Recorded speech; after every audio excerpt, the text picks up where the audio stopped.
هذا اللي كيقول لك العقوبه للفقير. الفقير ما كان ما هو لقاوه فوق حجر اختك ولا فوق حجر امك. وغندير البرنامج واستمر في البرنامج وافيض عليه وغنزيد فوق منه. البرنامج ديالي برنامج عالمي، كندعيو اننا مغاربه ولا مغربيه فينا، واننا مسلمون ولا مسلمين فينا. ها هو دوز الحبس مثلا، ها هو خد 20 عام، ها هو تعدم كاع. واش انت ولا الاخر ولا ما غتموتش؟ ما غنساليوش في هذه الحياه، وما نكونوش منافقين. اليوم نصفق لك ونضحك لك، وغدا من وراء الظهر ديالك نقول يا ربي تعطيه 20 عام. حتى هذا كيتسمى النفاق.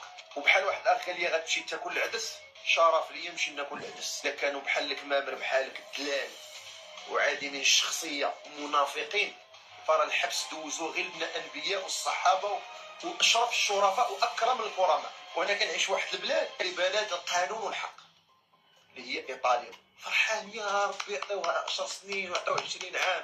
انت البارح كنتي كتضحك معاه وتتفرج فيه. انا باش ان عندنا نفاق. من الاخطاء التي في تصور الناس ان العقوبه تاتي في بلد ولا تاتي في بلد، وان العقوبه تاتي من هنا او من هناك، او الناس يتشفون او يقومون بالتعيير او الشماته او غير ذلك. هذه امور مخطوئه ومغلوطه. العقوبه تاتي ايها الافاضل من جهه واحده، وسببها امر واحد. ما هو؟ ان العقوبه تاتي من الله تبارك وتعالى، اذ هو القائل ان الحكم الا لله، امر ان لا تعبدوا الا اياه. وهو القائل سبحانه يدبر الامر من السماء الى الارض، يدبر الامر من السماء الى الارض. وهو القائل سبحانه والى الله ترجع الامور.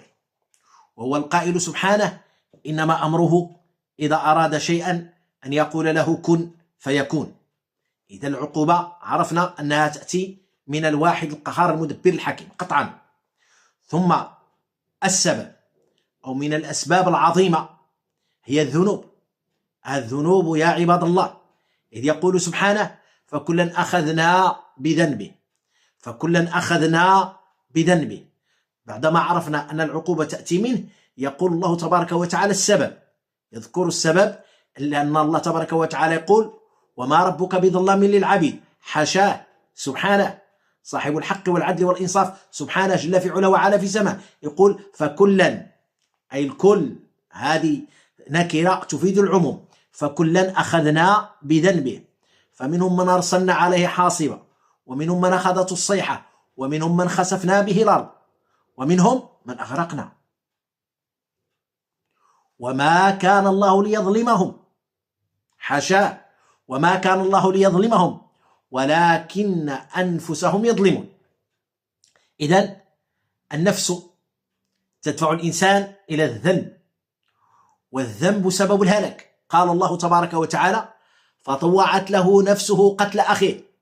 النفس تدفعك، الأموال، الفيلات، السيارات، الضخامات.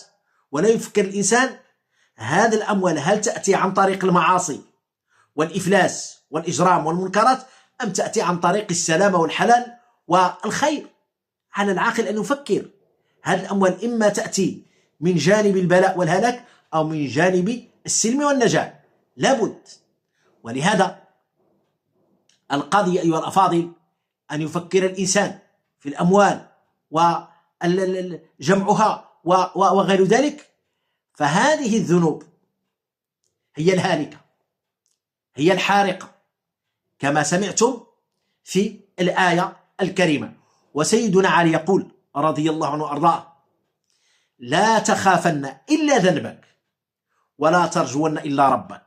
والله الذي قاد هذا المولينكس وهذا الذين هم على حالة سيئة، نسأل الله لهم الهداية، حالة سيئة من الأخلاق والنتان والخبث والمصائب، والأمة تشمئز وتتقزز من فعلهم وتبغض ذلك، لأن ذلك يبغضه الله والملائكة والمؤمنون، فالمؤمنون كلهم يبغضون ذلك ولربما يدعون عليهم. هذه المآسي والمصائب هي التي كانت سبب في سجنهم واعتقالهم، لأن المعاصي طريق المآسي والعياذ بالله.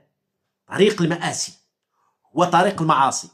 المعاصي تجرك إلى دمار شامل مدمر بكل ما تحمل كلمة المعنى إلى هذا الأمر الخطير.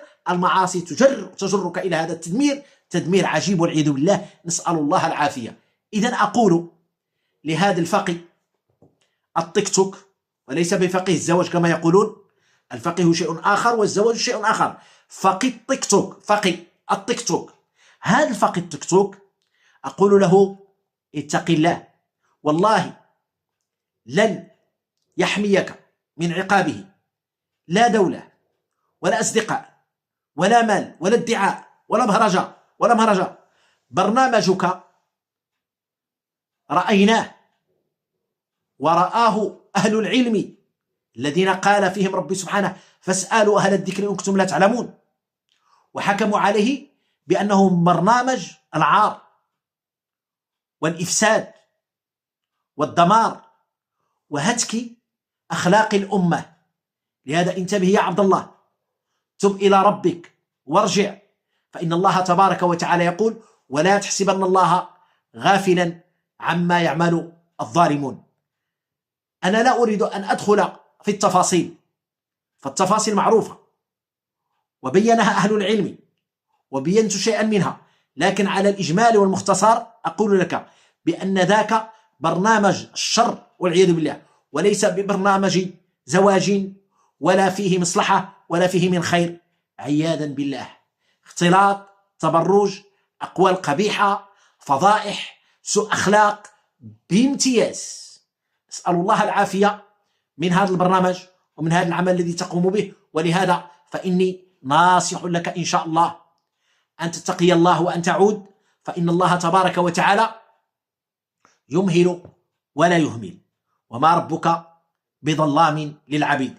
انتبه يا عبد الله، نسأل الله تبارك وتعالى أن يصلك هذا المقطع وأن تقنع وأن تشتغل بأمر مقبول حلال، وأنت ولله الحمد من أهل القرآن. لو استعملت أمور تخدم هذا القرآن، خاصة التجويد والترتيل وعلوم القرآن كثيرة، لو أخذت وعندك قبول في الناس من هذا الجانب، لأني سمعتك ترتل القرآن وتتكلم في تجويده وفي هذا وأنت صغير، تطلب العلم وتشتغل بهذا الميدان، يكون لك إن شاء الله أفضل وأطهر. أما الدنيا فهي عندك، تريد الدنيا فقد اكتسبتها وهي عندك، لأني أعرف أنك تكلمت بأنك عندك وعندك، لكن الذي ينفع هو أن تكون على الجادة وعلى الطريق الصحيح. نسأل الله تبارك وتعالى أن يهديني وجميع المسلمين إلى الاستقامة وإلى الهداية، آمين آمين، إنه جواد كريم رحيم ودود غفور حليم.